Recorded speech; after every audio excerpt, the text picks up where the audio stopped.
Hi, everybody, and welcome to today's episode of This Organized Life podcast. I'm your host, Lori Palau. Thank you so much for joining me today. I'm super excited to be continuing in on our series of the Clutter Clinic. We're kind of going through each space room by room. Last week, we hit up the garage, which, if you have a garage or like a big space, a basement, an attic, what have you, I strongly encourage you to go check it out. There's some really good actionable strategies, and we're going to hopefully be doing that today for closets. But before we get into our episode, I just want to tell you about a workshop. It's an online workshop that is given by my friend Kara Harvey. Now, if you are a longtime listener, you might remember Kara from episode 222. She runs a purpose-driven mom community. So she's purpose-driven mom podcast as well as on Instagram and a Facebook community too, I think. Anywho, she's a productivity expert. And so has a great digital program, and it's a free workshop that she's offering to anyone. It's geared towards moms, but you don't have to be a mom to do it. If you are struggling with any type of productivity and organization, and from a certain like calendar perspective, she has this amazing system. She gives you a free Trello downloaded checklist. The whole thing's free. I want to just give you the link.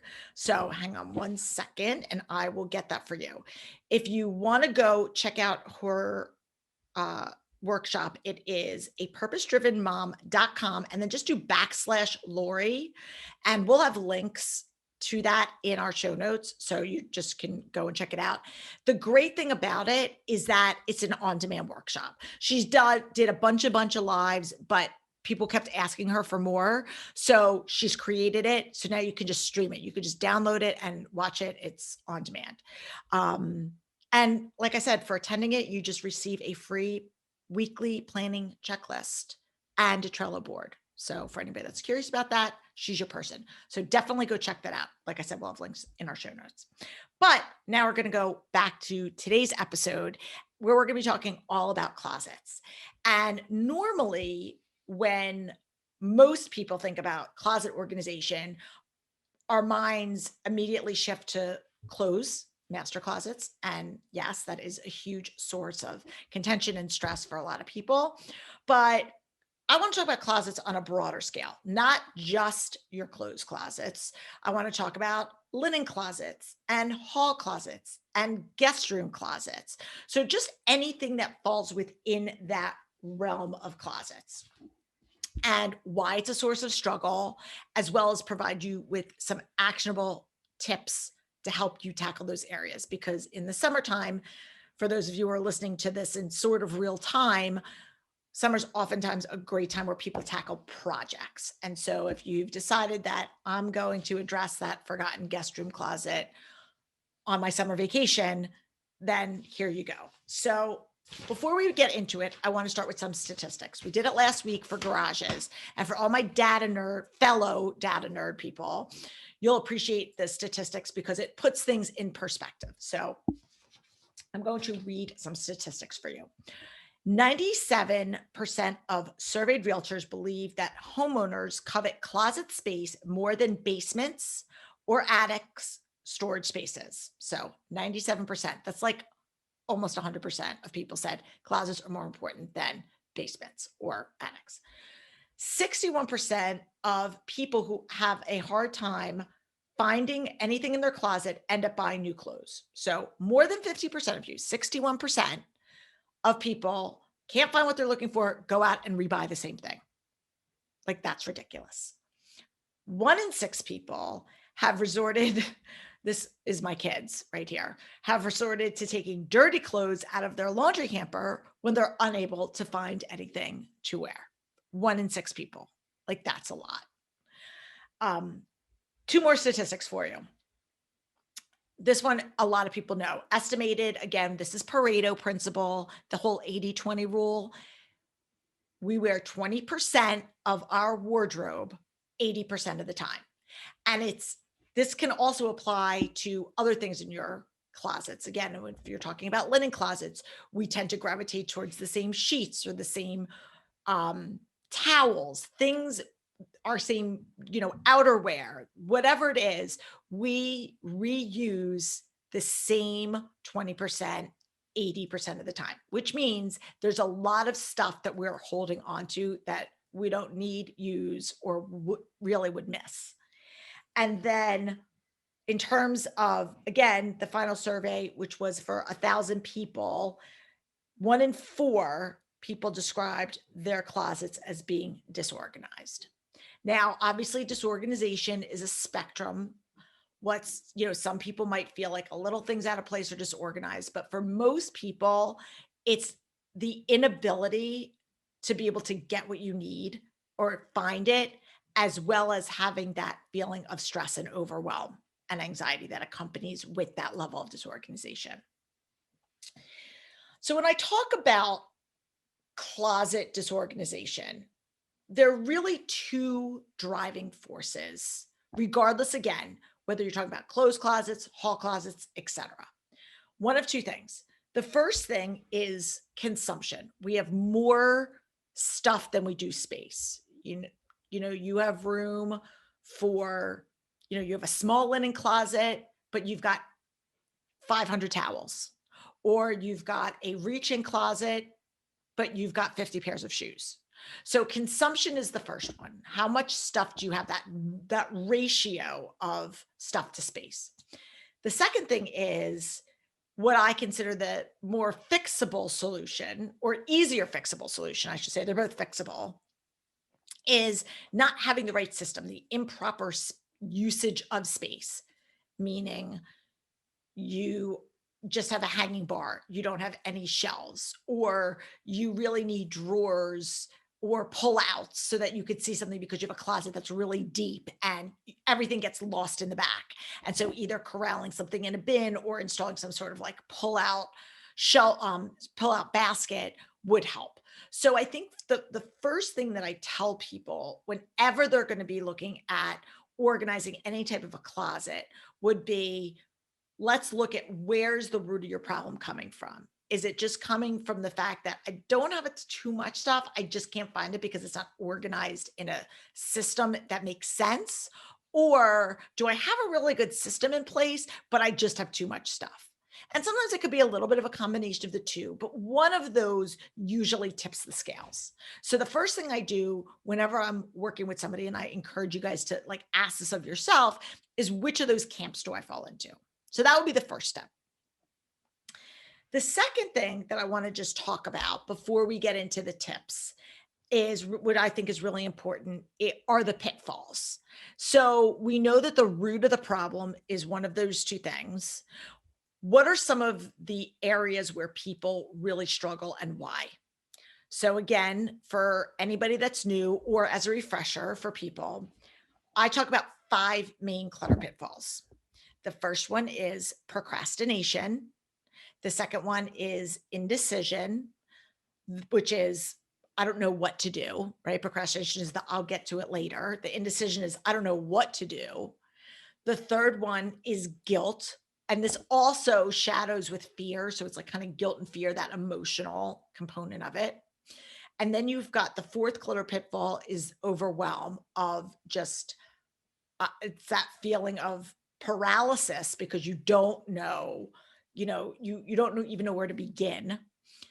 And it is different than indecision. Indecision doesn't always have to equal overwhelm. You could just be like, I got something, I'm not really sure what to do with it. I got this gift. Am I going to use it? Am I wear it? What am I do with it? Not really overwhelming. You're just not really sure. Because a lot of people ask me what the difference between indecision and overwhelm is. Indecision is like, I got something in the mail. I don't know what if I should keep it or not. So I'm just going to put it over here. And it's kind of like a mindless action. Overwhelm is that powerful feeling of I don't know what to do. And so I'm feeling my cortisol levels go up, my anxiety levels go up. That's where overwhelm comes in. So there isn't like a subtle distinction between the two. And then the fifth one, and this one happens to be a lot. Well, it's really a lot for all of the different areas of clutter, but I find it specifically also oftentimes for closets is time. finding the time to do it or making the time to do it. Because with closets, it's so easy to just shut a door. It's very easy to just, I'll get to it later and I don't have to look at it. That whole out of sight, out of mind. And so for a lot of people, they are, organized on the surface, all of their common areas don't have a lot of clutter, but it's what's behind the door. And so that's where that whole clutter's your dirty little secret feeling that many of you have stems from. So, and it was interesting when I was doing research for this podcast, I was actually looking at the origin of closets and went down a whole rabbit hole of that. And again, closets represented secrecy back in the day, which the closets, again, I'm going to just geek out for 1 second. So the first closet wasn't built in a home until I want to say like 1867. Like it was really a long, long, long time ago. And so it was before the 1900s. So anybody that lives in a historic, and then when they were built, they were really small. So anybody that lives in a historic house or an older home, I know where I live, there's a lot of, whether it's old Victorians or homes that were built hundreds of years ago. And you'll know that some rooms either don't have a closet at all, or the closets are very small because it was not something that people used. Prior to the 1900s, people used wardrobes to store their clothes or to store even like their cooking items or anything. There wasn't closets in the house. It was actual like furniture, like a wardrobe or some sort of cabinetry that they would use. So over time, closets started getting incorporated into homes, into more places. And now more than ever, closets have become such a, core driving force. Look back at the statistics that we said, 97% of realtors say that homeowners, one of their top priorities when looking at a house is the size of the closet, which also goes in line with over years, our level of consumption has gotten bigger. So I don't want to go down a rabbit hole of minimalism or any of that stuff, but there is data to back up the fact that over years, our stuff has increased, the size of our space has increased. And I always say the bigger the space, the more tendency we have to fill it. So when you have a small space, sometimes it's not a bad thing because you have to be very decisive of what you're going to keep and what you're going to get rid of. When you have the luxury of space and you have extra closets and extra space that doesn't necessarily impact your day to day, it's very easy for procrastination to kick in because you can just put it, it's out of sight, out of mind. I don't have to deal with it. And then before you know it, that procrastination turns into overwhelm because you're looking at this, hugely disorganized area. So we're going to take a quick break right here. And then when we come back, we're going to dive into some specific closet tips. And we're going to talk about some closet tips that are generic for any space. And then I want to give some specific ones for each different closet area or some of the main closet areas. So sit tight. We'll be right back.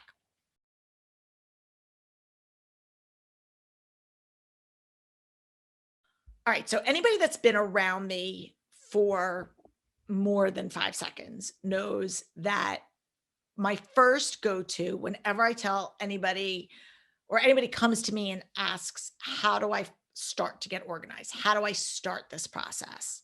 The first thing is obviously you're going to pick the space that you want to start with, usually the space that's giving you kind of like the biggest pain point. But I always tell people if you're not really sure, start small. And a closet, depending on the size of your closet, could be a great space to start.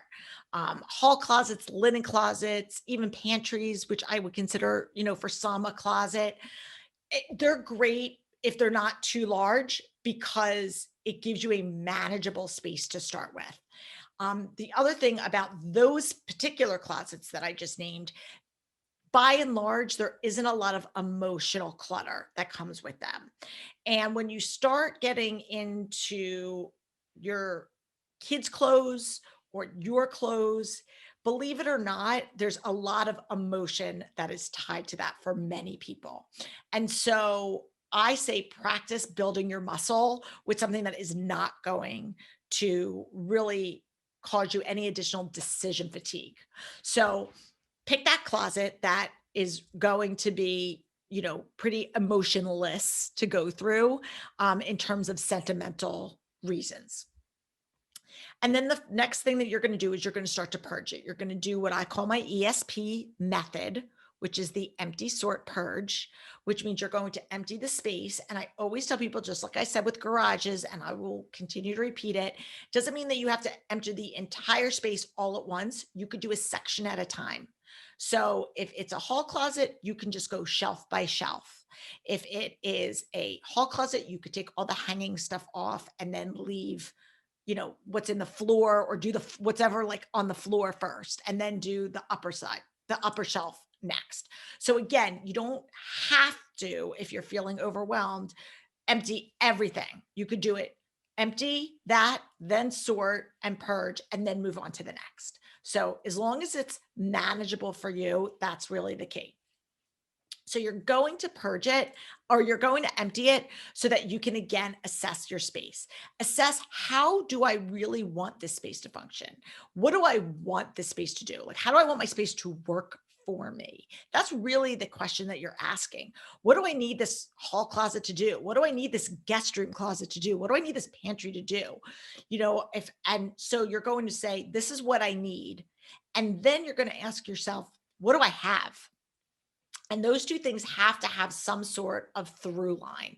If you know that you want your hall closet to store, outerwear and seasonal stuff and, you know, umbrellas or whatever it is, and all of a sudden you find that in your hall closet, you've got sporting equipment and random craft supplies and other things, you know that what you want it to function and how it's functioning are not in alignment.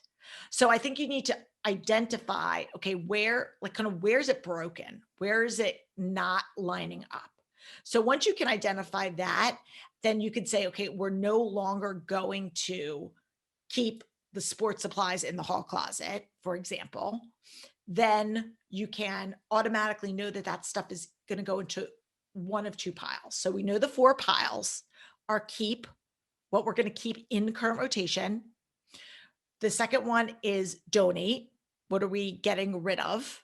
That no, like if it's clothes, what no longer fits us, that we want to donate, pass along, could be donating to a charity, donating to a friend. The third one is recycle, which is what's in there that's broken or stained or used, and it really just needs to go in the trash. And then the fourth pile is the relocate pile, meaning what are we keeping, but it doesn't need to stay there. And this is going to be a huge one for a lot of different spaces, because as you go through this, you're going to find, because of the nature of closets, a lot of times we will store stuff in closets that maybe we do want to keep, but they don't need to be kept there. They need to be relocated elsewhere. They need to be relocated to the garage or a different closet or into our memorabilia bin, whatever it is. And so that's the key. That's one of the key areas that really, really bottlenecks closets a lot, is in addition to the volume, it's not having the right things in that closet, or having too much of the wrong thing in that particular closet. So that's what we're going to work through.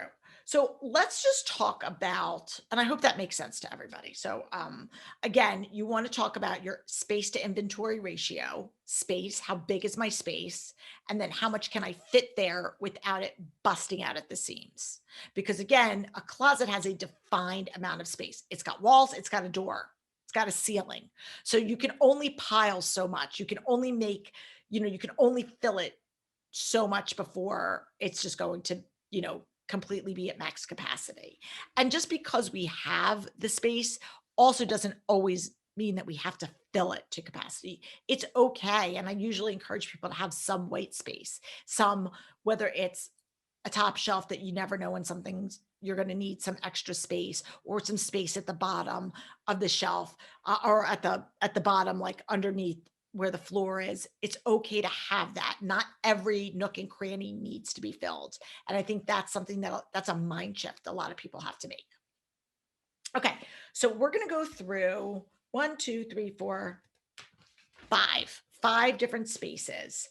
And then I'm going to give you some other specific action steps. All right. So if you're at home and you want, grab a pen. If not, don't worry, because I've got your back. We've got free downloadables that are going to be in the show notes. They're all on my website. So you can have access to all this information. Okay. Linen closets. So here's the thing with linen closets. I'm going to give you some of my personal hard and fast rules. I have no more than 2 sets of sheets per bed. So again, you would have essentially the set of sheets that's on the bed and then one spare for when you switch it out. You don't need any more than 2 sets of sheets per bed. If you want a third set, that's up to you. But again, I think you need to factor in your space to inventory ratio. If you have room for an additional set of sheets, maybe you want a set of flannel sheets or, a seasonal set of sheets that you want, that's fine. But in terms of necessity, 2 sets of sheets is my hard and fast rule per bed. And then when it comes to towels, my rule of thumb is 4 towels per person. So for some people, that could seem like a lot. And this is going to depend on the frequency that you do laundry and all the things. I know I live in a house with 2 girls and they use 2 towels every time they shower, one to wrap their hair and one for their body. So having 4 towels per person should give enough for rotation. For somebody that, just uses one for their body, 4 towels might be more than they need. So that's my, again, hard, fast rule of thumb. There's always exceptions, but if you're looking for some sort of guideline, that's what I recommend. The third thing for linen closets, and I think this is huge, and this was a game changer for me, is storing your sheets in baskets that are labeled, because it is, and I just actually posted on my Instagram stories a couple weeks ago. It might be in my highlights. I'm not sure.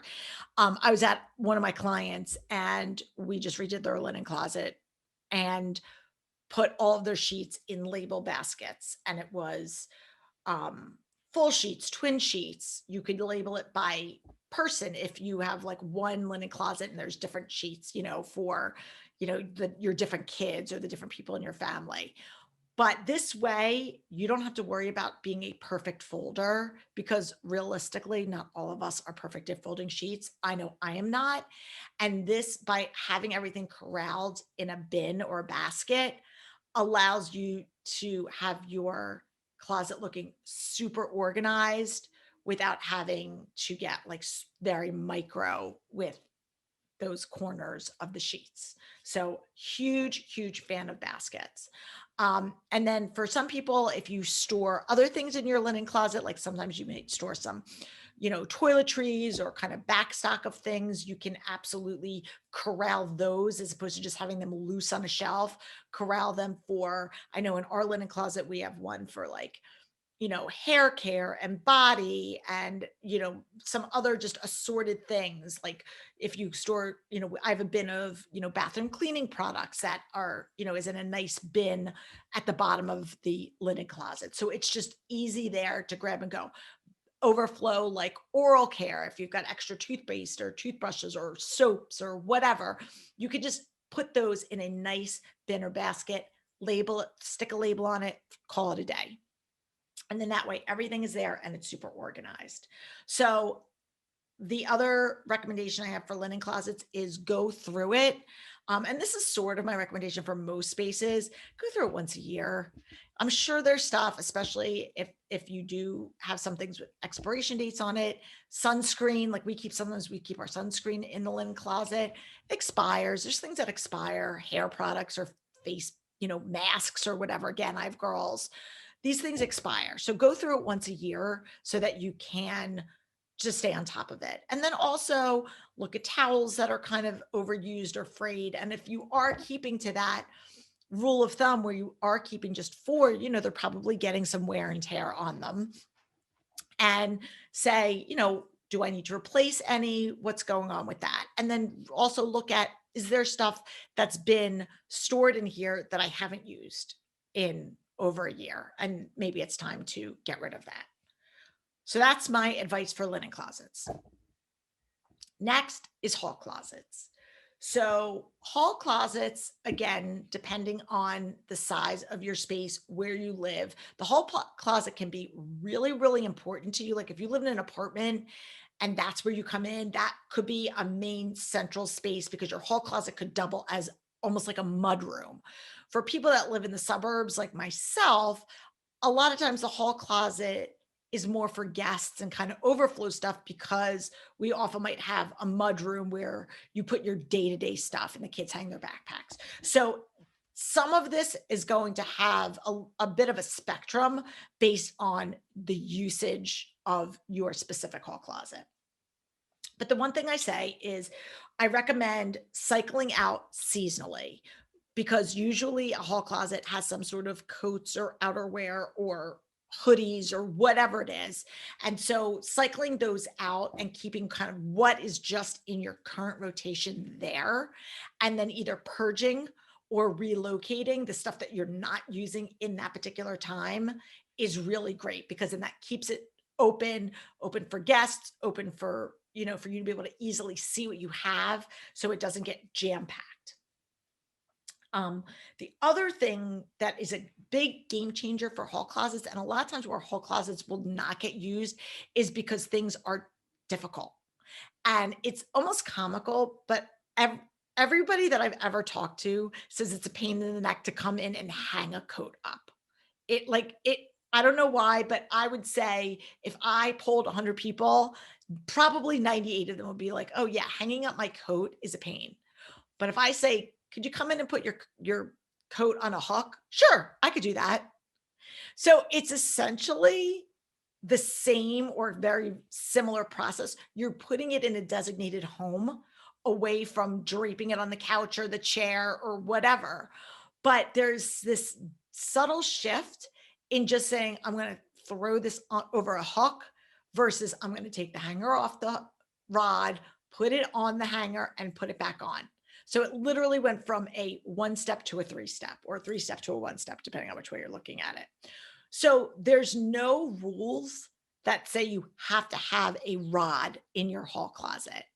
And for a lot of people, if they know that this is not the habit, this is where knowing your habits and your family's habits are super important. If you know that you're better off, even if you're going to lose a little bit of real estate, if you know the likelihood that people are going to stick to a system is better, I would rather see you remove that bar and install hooks on the side walls and the back wall so that you could just come in and maybe hang your coats or your backpacks on the side and or I'm sorry, your handbags and your backpacks on the side and then put your coats in the back. I also encourage people in hall closets specifically to make use of the inside of the door. You could do this for linen closets as well. A lot of those over the door attachments are great, especially if you keep back stock like medicines, toiletries, things like that. It is an easy way for you to just grab what you need without taking up shelf real estate, which is also a premium. And with hall closets, hooks are great. You could hang the umbrella, you can hang hoodies, whatever. Taking a drink because talking nonstop is a lot. So give me 1 second, people. Okay. So the other thing with hall closets is, again, making it easy with bins or baskets. If you are using your hall closet for things like mittens, gloves, hats, scarves of that nature, um, there are a ton of easy modular pull out bins and baskets. This is free endorsement for the Container Store. Their standalone alpha pullouts are great. They come in a variety of different sizes. And you could, if you don't have, a lot of room for customization, or you don't want to spend the money, or you rent, and again, you don't want to start installing stuff to the walls, just getting a standalone little pull-out bin with like 3 shelves, or I'm sorry, 3 pull-out baskets can be great for hats, coats, mittens. Depending on the width, you could do 2 side by side, you could separate it by kid. It really makes a huge difference when you're trying to get out the door in the day. The other thing, like I know for us, we store I store in my hall closet. I have my battery bins there. I have some flashlights there. So I have a little cubby unit that I was able to fit in that I bought at Target. So again, not spending a lot of money. You could get stuff at IKEA, Target, Amazon, Walmart. Like you don't have to have a ton of customization. But I have this like 3-drawer cubby thing in my closet that I put there. And in each cubby, I have different, we keep our cameras in one. Like I said, we keep batteries in another, we keep flashlights, and there's something else in there. So any of that stuff is just easily accessible, but it's just tucked away. So it's not in our day to day, but it's there when and if and when we need it. All right. Now we are going to move into guest rooms. So, for those of you who are fortunate enough to have extra space in your home and you have a guest room closet, a lot of times it can be used for overflow seasonal clothes for yourself. I know that's what we do. My guest room happens to be my home office. So, we have the closet split, and one half of it has like office supplies and things that I need work wise. And then the other half has a double hang rack for any seasonal clothes or things that we don't need to access often, but we still want to be able to have them. So we are fortunate enough that we can just use that. So I think you need to, again, define how you want that extra space to function. Because if you don't, it can very easily end up as the junk drawer of closets. And that's what happens to a lot of people. I've also seen people use their guest room closet as a craft closet or a wrapping closet. And that's okay too. If you don't have a ton of guests and you don't need to have the closet be utilized just for, people that are coming a couple times a year. But defining the purpose of that closet is really important. Sometimes people want to keep it a lot of white space because that's where, they store birthday gifts or Christmas presents or what have you. So they need to have that space.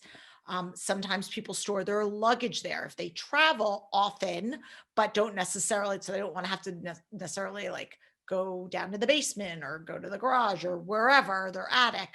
Keeping overflow luggage in a guest room closet is something that's super popular. So figure out what is the best use of that space for me. And that will dictate the type of system that you need to put, whether you need to, again, install shelving in there, whether you need over the door stuff, whether you need, again, some sort of, you know, crafting rolly cart that you can roll in and out when you're doing projects. So think about, how do I want this space to function? And then the other thing that I would say is really be mindful about going in there once a year and doing like a little detox of that closet. Because if it's something that you're using infrequently, you're bound to just let things accumulate time after time. So if you can go in there once a year and just say, yep, I'm not using this, or this is old, or this is expired, or I don't want this anymore, that's fine. That's and that will allow you to continue to keep some white space for new stuff as it is going to gradually come in. Okay, the last two closets that I'm going to focus in on are clothing closets. The first one is kids' closets, and the second one is master closets. So there are some subtle differences between the two. Kids' closets, I really encourage people to have a system that is going to be able to grow with your kids. Obviously, our kids go from little clothes to big clothes and folding to hanging, being able to see it, being able to grab it. There's a couple things that I think are really, really important. When your kids are babies, like babies, obviously you are, as a parent, going in there and you are the one that is deciding what they're wearing. You're picking out their clothes. But most parents will tell you, oftentimes by the time your kids are 2 or 3 years old, they have very strong opinions about what they want to wear. It is also a great time, and it is not too young to help start to instill some independence to your kids for getting dressed and helping to put away the laundry. Obviously, they're not doing it all on their own, but just teaching them to put stuff away or go and get it.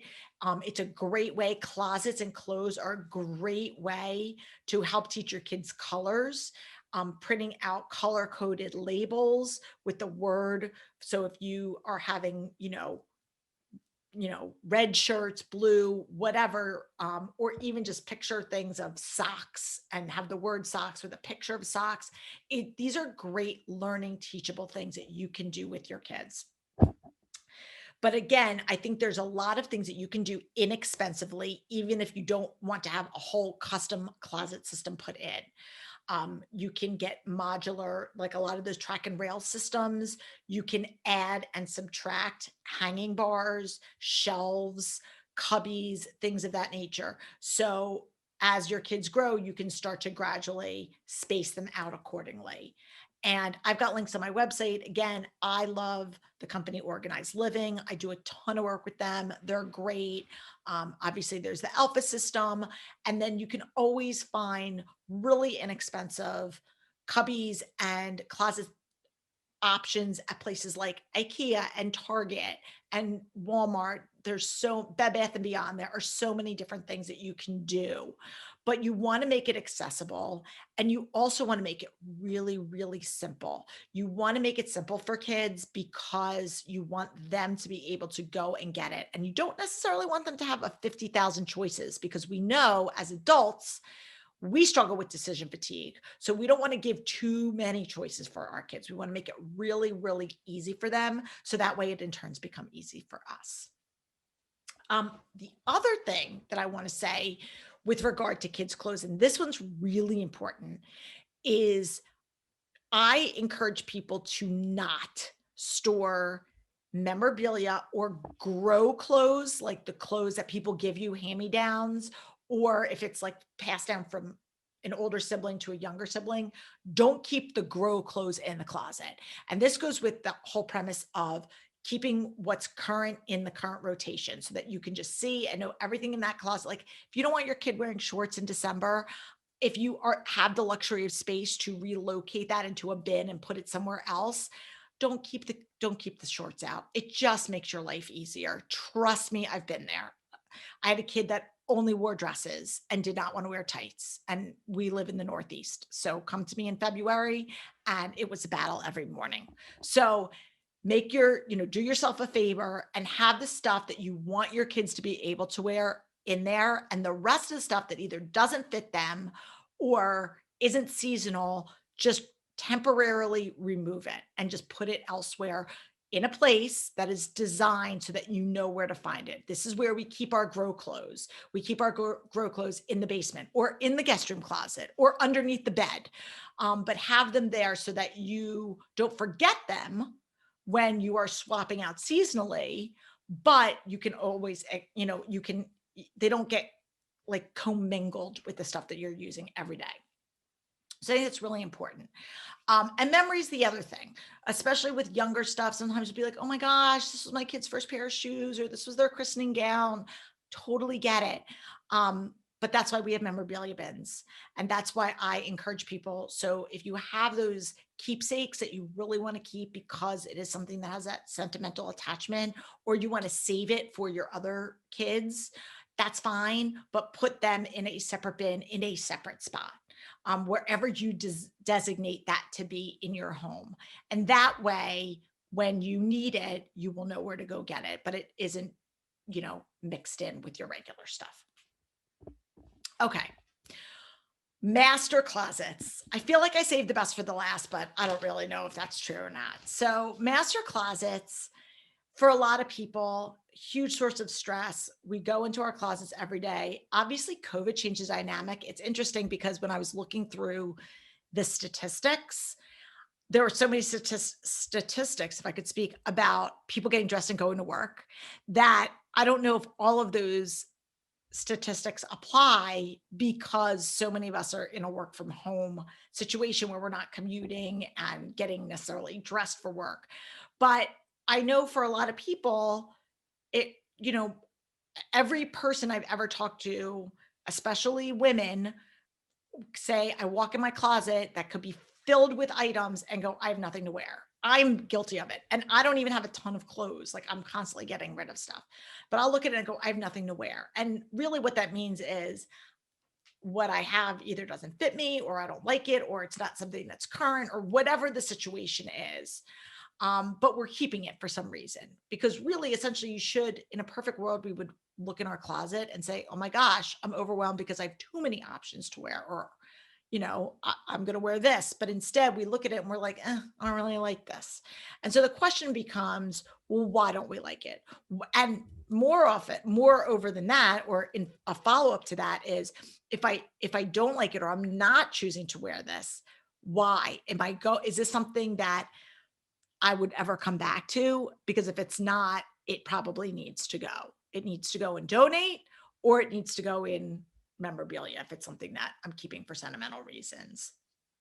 So, for a lot of people, they are not mindful of that space to income ratio. Like if you're like, I love shoes, which I don't, but if you were somebody that said, I love shoes and you have 50 pairs of shoes, okay, great. I'm not telling you not to buy shoes, but what I'm saying is then we need to design, given your space, ample storage room to honor those shoes, right? So that you can find them, use them, see them, and not have them just like shoved randomly all over the place so that you don't, you can't even see the forest through the trees.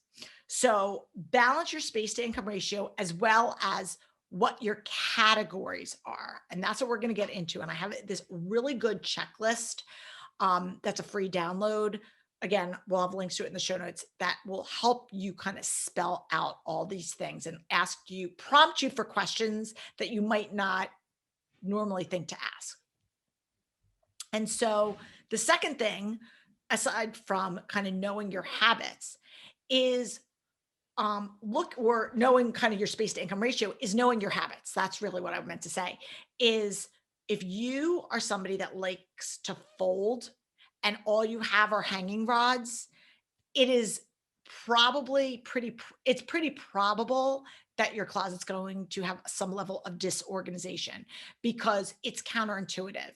And vice versa. If you're like, I like to fold everything, but you only have a small hanging bar and everything else are shelves and drawers, it's probably going to be really frustrating for you. So, what I say is, and nowadays there are so many inexpensive closet systems that you can incorporate into your space that there really isn't a there aren't a ton of roadblocks into why you can't design the closet that is going to align with your habits.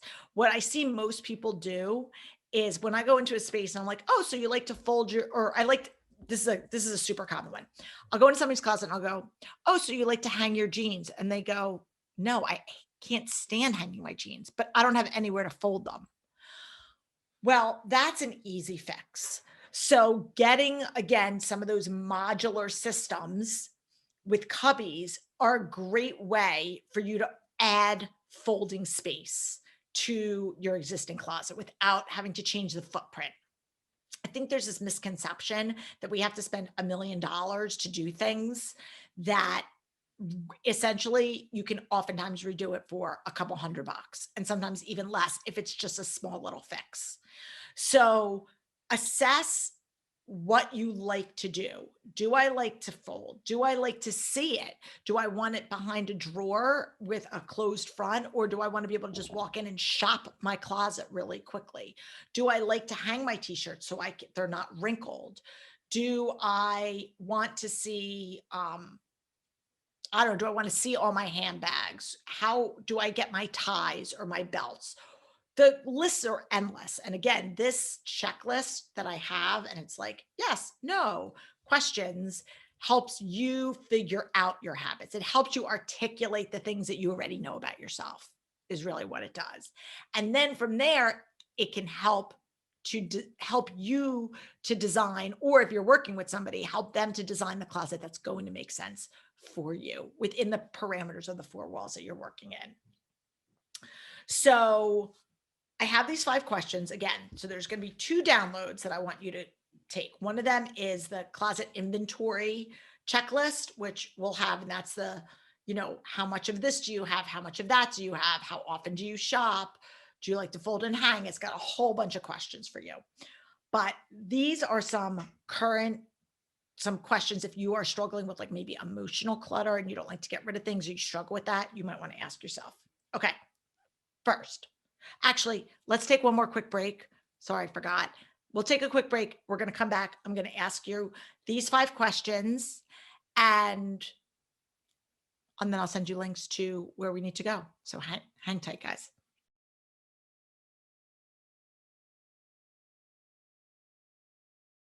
All right. Get very excited talking about closet decluttering, as you can tell. Kind of get wrapped up in it and forget to take our commercial breaks. Okay. So question number 1, do you currently have more than 5 items in your closet that still have tags on it? Yes or no?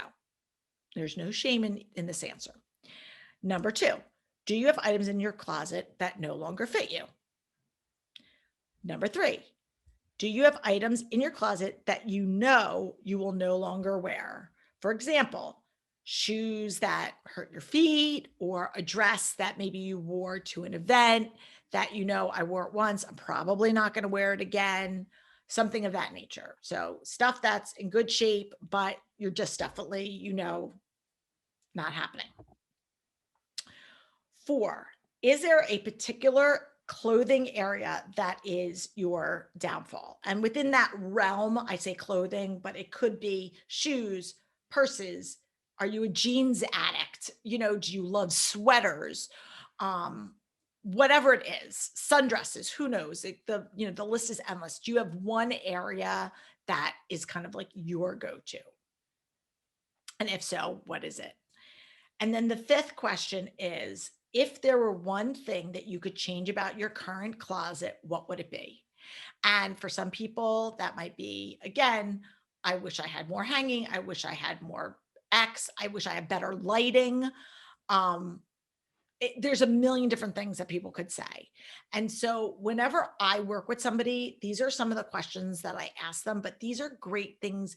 They're awesome prompts that you could just do yourself to start to have this discovery. The inventory checklist, I'm not going to read on the air because it's pretty lengthy, but again, it goes through your habits. It goes through your inventory and your habits.